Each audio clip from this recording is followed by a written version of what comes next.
त्यानंतर laboratory diagnosis. मग आता हे पहिलं करतात एलिसा टेस्ट करतात. एलिसा टेस्ट मध्ये होतं कसं की नॉर्मली पेशंट जर टीबी ट्युबरक्युलोसिस किंवा अजून कुठला आजार असेल तर तो पॉझिटिव्ह येतो आणि नंतर मग त्याची दुसरी टेस्ट केली जाते, त्याला वेस्टर्न ब्लॉट टेस्ट असं म्हणतात. ही वेस्टर्न ब्लॉट टेस्ट म्हणजे कन्फर्मेटरी टेस्ट आहे. सो बघा laboratory test. Now at first a test is used to detect the HIV antibodies, while a second confirmatory test is used to weed out any false positive results. The first test is ELISA, ELISA, ELISA, that is enzyme link immunosorbent assay. He taste केली जाते. The confirmatory test, usually Western blot, is a highly specific test. ही specific test आहे याच्यासाठी कशासाठी आपल्या HIV साठी. So समजा पेशंटला तशाच प्रकारचे जर सिम्पटम्स असतील बरोबर ना, तर डॉक्टर पहिले एलिसा करायला सांगतात आणि मग त्यात जर ती पॉझिटिव्ह आली तर मग डॉक्टर पुढे जातात. कारण ही महागडी टेस्ट आहे western blot. It is highly specific test. It is based on detecting specific antibody to viral core protein and envelope glycoprotein. Now, treatment of AIDS. AIDS ची treatment काय बघा. Although AIDS has no cure, certain medicine called as antiretroviral drug can help in reducing the viral load and prolong the life of HIV patient. Example of this drug used in antiviral therapy, that is ART, and TDF, tenofovir, or EVF.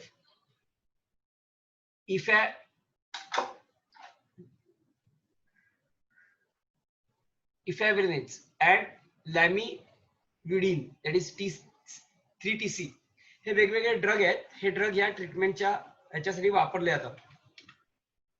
बघा हे आपण ना AIDS बद्दल बघितलं.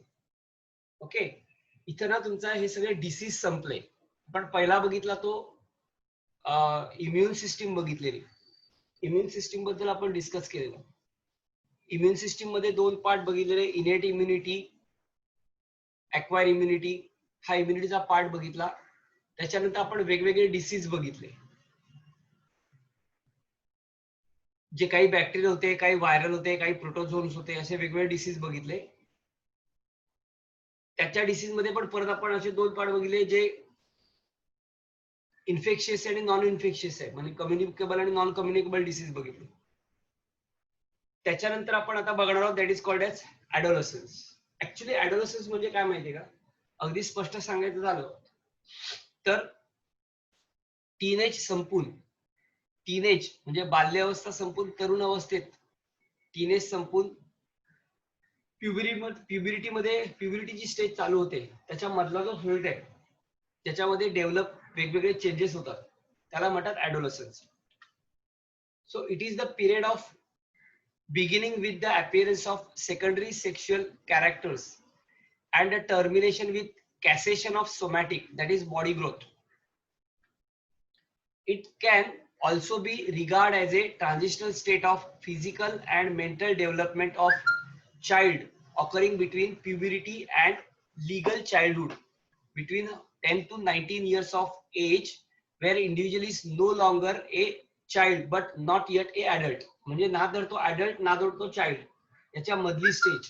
म्हणजे थोडक्यात teenage संपून त्याचं चाइल्डहुड संपून ऍडल्टहुड मध्ये जायच्या मधली जी स्टेज आहे that is 10 to 19 years, that is called as adolescence. Adolescence in fact is a phase rather than fixed time period in the life. It is a phase of development on many front like sexual and reproductive maturity. याच्यामध्ये ना वेगवेगळ्या स्तरावरती म्हणजे sexual, reproductive अशा वेगवेगळ्या गोष्टीवरती changes होतात. Mental development होते, adult identity and transitional from socio economic and emotional dependent to relative independence. Now stages of adolescence. ऍडोलसन्सच्या वेगवेगळ्या स्टेजेस आहेत. Now adolescent are defined are individual 10 to 19 years group. The government of India is in its national youth policy benefits defines adolescence as 13 to 19 years. 13 ते 19 वर्षाचा काळ adolescence काळ समजला जातो according to WHO. Now adolescence is divided into three stages: early stage, middle stage and late stage. तीन stage मध्ये divide करतात. Early stage म्हणजे 10 to 14 years. यात काय काय होतं बघा. During this stage what happens, the changes includes beginning of the appearance of secondary sexual characters, growth reach to its peak, rapid physical growth, concrete thinking, defining boundaries of dependence, independence, self exploration, developing body image, development of intense friendship, seek to counter instability and evaluation. So हे changes 10 to 14 year मध्ये होतात. 10 ते 14 वर्षाच्या काळामध्ये ज्याला early period म्हणतात, जो early ॲडोलसन्सचा पहिला पिरियड आहे. Middle period, that is 15 to 17 years. During this middle period it is characterized by almost complete full development of secondary sexual characteristics. Growth slow down, approximately 95% of the adult is attained. Thinking is more abstract, concrete thinking under stressful condition, reestablishing of body image capable of long range thinking, sense of leadership and all powerfulness, preoccupied with romantic fantasy, ability testing to attract opposite sex, peers group helps defining behavior codes. हे middle age मध्ये म्हणजे 15 ते 17 वर्ष, ज्याच्यामध्ये opposite sex बद्दल attraction आणि या बाकीच्या सगळ्या गोष्टी याच्यामध्ये येतात. ओके. थर्ड स्टेज आहे that is late period, that is 18 to 19 year, म्हणजे आता शेवटचा period. It is characterise by establishment of total physical maturity, established abstract thinking, intellectual and functional identity.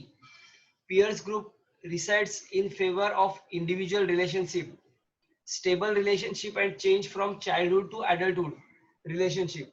So अशा प्रकारे शेवटची फेज आहे, that is 18 to 19 years. So काय काय changes, physical changes होता बघा adolescence मध्ये. Growth should occur in both boys and girls. In boys, muscle development, skin become oily, broadening of shoulders, cracking of voice, development of underarm and chest hair, pubic hair, facial hair, enlargement of penis and testes. In girls, development of breast, bending of hip, development of underarm and pubic hair, enlargement of uterus and ovaries. Sexual development, sex organ matured and enlarged, sexual desire, erection of penis in boys, sperm production, ejaculation, ovulation, menstruation and initiation of sexual behavior. Then emotional and social changes. This includes establishing own identity, fantasy, daydreaming, दिवसा स्वप्न बघतात, attention seek behavior, emotional instability, full of energy, sexual attraction, rapid mood change, conflicts with family, behavioral code that is influenced by peer group, self exploitation and evaluation, formation of new relationship, peer pressure, etc. Mental health and adolescence. Many of the emotional and social changes have implication on the mental health. आता ह्याचा ना काय काय जणांचा adolescence mental health वरती थोड्याफार प्रमाणात परिणाम होतो बघा. Most of the mental health issue that people confront as adult being to be appear in adolescence मध्ये, म्हणजे ह्या अवस्थेमध्येच बऱ्याच वेळा असं बघितलं असेल की आई वडील आपल्या कोणाला इतर लोकांना सांगितलं अरे आता एवढ्या वेळेला शांत असायचा, आताच अग्रेसिव्ह व्हायला लागला, आताच एकदम अंगावर येतो, आताच एकदम बडबडतो मोठ्या मोठ्याने, याचा अर्थ याच्यात चेंजेस होत जात आहेत. ऑब्विसली सगळे हॉर्मोन्स मुळे होणारे चेंजेस असतात. The mental health implication includes confusion, irritation, मूडनेस म्हणजे मूड जातो, फ्रस्ट्रेशन, नॉशिया, हे ऍडव्हर्स इफेक्ट आहे, साईड इफेक्ट आहे त्याचे. म्हणजे असं काही जणांमध्ये होऊ शकतं किंवा काही जणांमध्ये होतो. Nausea, less concentration, hyper activity, अँगर म्हणजे राग येतो, effect on the lifestyle like obesity, addiction, accidents leadings to ill health, हे ऍडोलेशनचे ऍडव्हर्स इफेक्ट आहेत, साईड इफेक्ट आहेत. नाव म्हणजे काय काय जणांमध्ये हे दिसतात. The mental illness in fact is in terms of different forms of depression like insomnia and loss of energy, म्हणजे झोप न येणं, insomnia. Thus mental illness disorder or unfavorable changes is associated with psychological and behavioral manifestation disease. म्हणजे these are broadly classified either psychosis or neurosis, म्हणजे psychological असतात किंवा neurological असतात. परत सांगतो, हे ऍडोलसन्स सगळ्यांच्या फेज मध्ये ऍडोलसन्स आहे. काही जणांमध्ये ह्याचे साईड इफेक्ट क्रिएट होतात, इस्पेशली हे मूड चेंज होणं वगैरे, हे जे काय आता आपण बघितले, हे काही जणांमध्ये दिसून येतात. यामध्ये फ्रस्ट्रेशन येतं, काय म्हणतात त्याला, बिहेवियरल चेंजेस होतो, त्याच्यानंतर मानसिक आणि न्यूरोलॉजिकल चेंजेस होतात. सायकोसिस इन्क्लुड्स डिल्युशन, हॅल्युशन्स, म्हणजे अशा लोकांना भ्रम होतात, ओके, किंवा कन्फ्युज असतात ते. Disturbance in the thinking process, विचाराच्या प्रोसेस मध्ये कन्फ्युजन असतं, डिस्टर्ब असतात, ओके. द सायकोसिस leads to Alzheimer disease, schizophrenia, म्हणजे याला दुहेरी व्यक्तिमत्व म्हणतात. डिप्रेसिव्ह सायकोसिस, हे सगळे साईड इफेक्ट आहेत. Now amnesia means loss of memory. Bulimia means extreme over indulgence of food, म्हणजे अति खातात हे लोक. एन्झायटी, आता हे anxiety that is fear or appreciation. Then anorexia nervosa, emotional aberration of food. Depression, that is sadness and all these things. Now neurosis includes schizophrenia, याच्यामध्ये तुम्हाला मी सांगितलं तसं हॅल्युसन्स, म्हणजे अशा लोकांना भ्रम होतात, दुहेरी व्यक्तिमत्व, म्हणजे मध्येच कुठेतरी आवाज ऐकू येणार, असं काहीतरी, म्हणजे भ्रम असल्यासारखं होतात, okay. Now adolescence is thus characterized by a number of congenital, emotional, behavior, physical and attitudinal changes which may leads to positive personality development depending upon the relation with parent or to the other condition, so conflicts to other sides. In fact, they view their friends, peers group more important and influent than their parents, म्हणजे असे जे patient असतात त्यांच्यावर जास्त influence surrounding कंडिशनचं असतं, म्हणजे मित्रांचं असतं, मित्रमैत्रिणी, जे घरातल्या लोकांना, म्हणजे पॅरेंट्स वरती हे लोक जास्त इम्प्रेस नसतात किंवा त्याच्यावरती जास्त विश्वास ठेवत नाहीत. This may leads to various kinds of addiction, आणि याच्यामुळे अशी मुलं, म्हणजे लोक नाही, अशी मुलं वेगवेगळ्या ऍडिक्शन, म्हणजे स्मोकिंग, टेकिंग ड्रग्स, याच्या मार्गी लागतात. सो याला ट्रीटमेंट काय? So treatment of such disorder should be perfectly with non-pharmacological approach which due respect to right of children. म्हणजे यात सर्वात महत्वाचं, याला मेडिकल ट्रीटमेंट न देता, किंवा अति झालं असेल तर कशी करावी लागते. पण कसं असतं की कधी कधी असं होतं ना, पिअर प्रेशर पण पालक टाकतात, भरपूर प्रेशर टाकतात, मग त्यामुळे मुलं फ्रस्ट्रेट होतात. सो वेगवेगळी कारण आहेत त्याला. सो आपण मुलांचा पण त्या वयामध्ये रिस्पेक्ट केला पाहिजे, okay. Then WHO has recommended evidence based guideline under mental health gap action program. त्याला mental health gap action program म्हणतात, याच्यामध्ये त्यांनी ट्रीटमेंट दिलेली. त्याच्यानंतर आपण बघणार आहोत हे ऍडोलसन्स बघितलं, म्हणजे टीनेज संपलं आणि ऍडल्ट एज चालू झालं की येणारे चेंजेस होतात. पण चेंज होताना याच्यामध्ये जर प्रॉब्लेम क्रिएट झाले, अबनॉर्मॅलिटी आली, तर काय काय होतं ते आपण बघितलं. सो पुढचा पार्ट बघूया ते म्हणजे ऍडिक्शन. आता कसं असतं माहितीये का की हे जे काय आता हे सगळे लिंक टॉपिक आहे. म्हणजे ऍडोलसन्सच्या मुळे अशी मुलं ऍडिक्ट होतात वेगवेगळ्या वेगवेगळ्या ड्रगला. आता जे आपण हे ड्रग बघणार आहोत ना, याला ऍक्च्युली ड्रग अब्युज असं म्हणतात.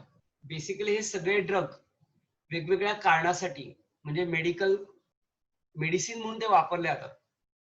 म्हणजे मी उदाहरण द्यायचं झालं तर मॉर्फिन सांगेन बघा. मॉर्फिन हा स्ट्रॉंग पेन किलर आहे.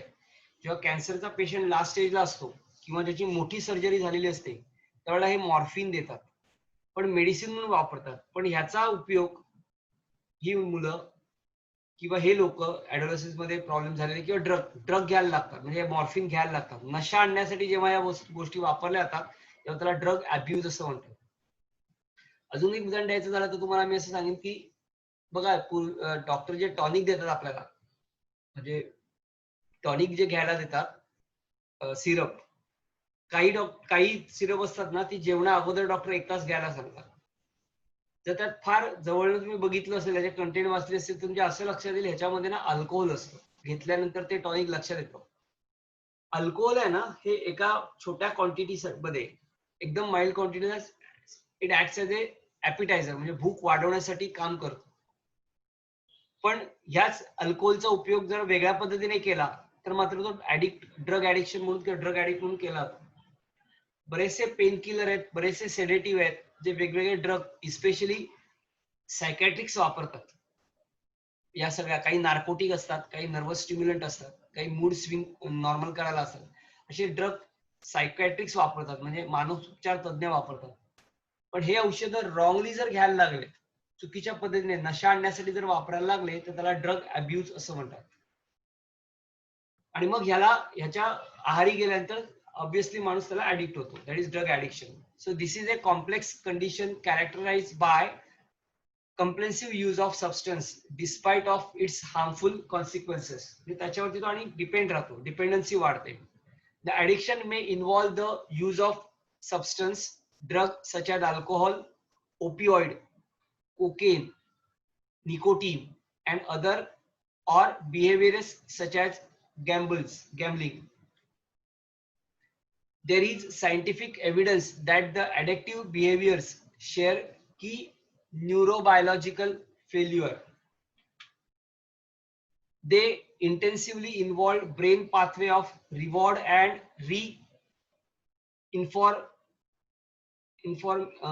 enforcement affecting motivation, which involves the neurotransmitter dopamine. Actually हा फार महत्वाचा रोल आहे. ह्या डोपामाइन ची गडबड झाली की हा प्रॉब्लेम क्रिएट होतो काही जणांमध्ये. ओके, ड्रगच्या ह्याच्यामध्ये.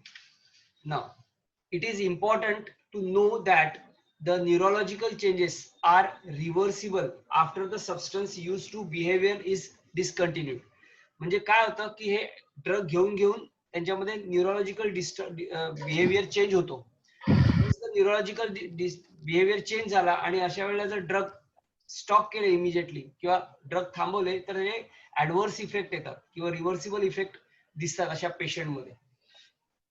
म्हणून ते म्हणून ड्रग घेणं हे घातक असतं. So addiction overall results in the improvement of physiological and psychological function of the body. सगळ्याच बाबतीने म्हणजे सायकोलॉजिकल, फिजिओलॉजिकल आणि फिजिकल चेंजेस किंवा चुकीच्या पद्धतीने त्या गोष्टी काय होतात बॉडीमध्ये. The causes of substance abuse during adolescence. ऍडोलसन्सच्या केसमध्ये ह्या ड्रगच्या आहारी गेले की त्याला ड्रग अब्यूज असं म्हणतात. द इनसफिशियंट काय कॉज आहेत म्हणजे हे ऍडोलसन्स का जातात. Insufficient parental supervision and monitoring. बऱ्याच वेळेला असं असतं की घरामध्ये आई वडिलांचं आपल्या मुलावरती प्रॉपर लक्ष नसेल. ओव्हर म्हणत नाही मी, प्रॉपर लक्ष, म्हणजे फार सूट दिली मुलांना की अशी मुलं मग या केसमध्ये, म्हणजे थोडक्यात काय तर आपल्या मुलाकडे प्रॉपर आई वडिलांचं लक्ष पाहिजे, चांगल्या मार्गाने म्हणतो मी. Lack of communication between the child and parents. म्हणजे ह्या स्टेजमध्ये स्पेशली ज्या स्टेजमध्ये टीनेज संपून ऍडल्ट एज चालू होतं, ह्या स्टेजमध्ये पालकांचं म्हणजे आई वडिलांचं आणि मुलाचं चांगल्या प्रकारे कम्युनिकेशन पाहिजे. ते कम्युनिकेशन जर कमी असेल, बरोबर ना, प्रत्येक आपापल्या कामामध्ये गुंतला असेल तर मुलाकडे लक्ष देत नसेल किंवा दिलं गेलं नाही तर अल्टिमेटली अशा ठिकाणी लोक जाऊ शकतात. सगळेच जातात असं नाही हा. Poorly defined rules.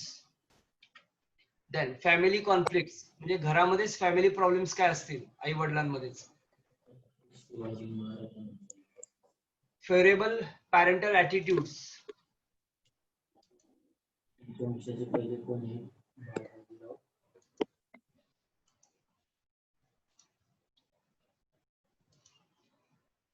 Favourable parental attitudes towards alcohol and drug uses, म्हणजे पालकच घरामध्ये यूज करत असतील अल्कोहोल वगैरे, ओके, म्हणजे थोडे पित असतील तर ऑब्व्हियसली त्याचा परिणाम मुलांवरती होणार, म्हणजे त्याचा काही त्याला सिरियसनेस राहत नाही. Now expectation from the drug uses. Then risk taking behaviour. Okay, म्हणजे बऱ्याच जणांना असं असतं की चल घेऊन बघूया, रिस्क घेऊन बघूया काय होतं, घेतल्यानंतर काय होतं असं विचार करून मग त्याच्यात आहारी जातात लोक. सो हे सगळे कॉजेस आहेत विच कॉज, म्हणजे ऍडोलसन्स मध्ये हे ड्रग अब्यूज का होतात किंवा ड्रगच्या आहारी का जातात, का ते ड्रग घेतात त्याची ही कारण आहे. So that is called as cause of substance abuse during adolescence. त्यानंतर methods measures to control drug abuse, म्हणजे कसं काय मेथड करणार. Always resembles prevention is better than cure, म्हणजे औषध हे ड्रग पुढे आहारी जाण्यापेक्षा ते क्युअर केलेलं जास्त चांगलं. अवॉइड अनड्यू प्रेशर, म्हणजे मुलांवरती अनड्यू प्रेशर टाकू नका. A children should not be force to perform beyond his her capacities in studies, sports and other activities. बऱ्याच पालकांच्या खूप मोठ्या अपेक्षा असतात. आपल्या मुलाचं कॅपॅसिटी प्रत्येक पालकाला माहित असते किंवा रादर असली पाहिजे. ती नसेल तर मुलावरती पेअर प्रेशर टाकलं जातं, नाही एवढेच मार्क मिळवले पाहिजे, एवढंच केलं पाहिजे, हेच असं करायला पाहिजे. अशामुळे मुलं, ऑब्व्हियसली याचा अर्थ चुकीचा घ्यायचा नाही हा, पालकांकडनं एक्सपेक्टेशन असतातच, पण काही पालक ओव्हर कॉशियस असतात, नको तेवढे असतात. म्हणजे मला माहिती आहे मुलगा समजा 60% आहे, आपल्याला प्रत्येक आई वडिलांना आपल्या मुलाचा कॅपॅसिटी माहित असते आणि उगीच त्याला 90%साठी घासाघीस करायची, त्याच्या खूप मागे लागायचं, खूप त्याला हे करायचं, मग त्याच्यावरती प्रेशर येतं. याचा अर्थ पालकांनी बोलू नये किंवा पालकांनी प्रेशर टाकू दे असा बिलकुल अर्थ होत नाही हा. फक्त हे चुकीच्या पद्धतीने टेकलं जातं किंवा कारण नसताना उगीच नको तेवढे एक्सपेक्टेशन ठेवले जातात. म्हणजे मुलाला 50% मिळतात पण पालक म्हणत नाही माझा मुलगा इंजिनियर व्हायला पाहिजे, IAS व्हायला पाहिजे, तर ते शक्य नाही होत, कारण त्याला सुद्धा त्याचे लिमिटेशन आहेत, त्याला सुद्धा त्याच्या कॅपॅसिटीज आहेत.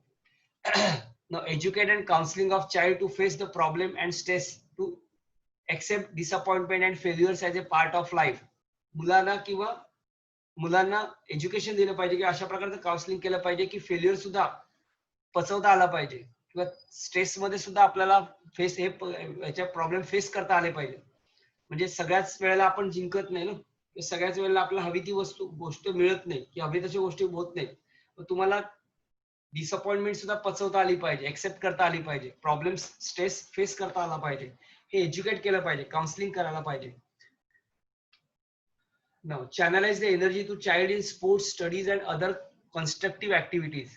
जी मुलांची ही सगळी ऍक्टिव्हिटी, जी काय एनर्जी आहे ही प्रॉपर चॅनलाइज केली पाहिजे. मग ती स्पोर्ट्स मध्ये असेल, स्टडीज मध्ये असेल किंवा कुठेतरी असं भक्कम अशा ऍक्टिव्हिटीज मध्ये असेल. बरेच जण ओव्हर ऍक्टिव्ह असतात, मग अशा लोकांना मिलिटरी, नेव्ही याच्यामध्ये जायची इच्छा असते. सो इथपर्यंत आपण हे सगळे ड्रग अब्यूजचे प्रकार बघितले. आता हे ड्रग अब्यूज किंवा ऍडोलसन्स म्हणजे काय बघितलं. पुढच्या लेक्चरला आपण बघणार आहोत कोणकोणते ड्रग अब्यूज आहेत, म्हणजे कुठले ड्रग्स चुकीच्या मार्गाने घेतल्यामुळे काय काय इफेक्ट होतात ते आपण उद्याच्या लेक्चरला बघणार आहोत. That is called drug abuse. Okay, so उद्याच्या लेक्चरला आपण याच्या पुढचा पार्ट चालू करूया, शिकूया. काही कोणाला डाऊट आहे का? कोणाला काही शंका, डाऊट?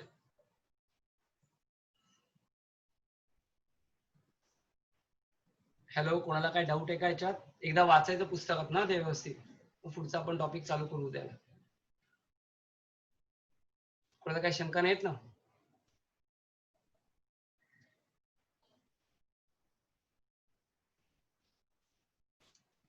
हा, कोणाला काही डाऊट नाही ना?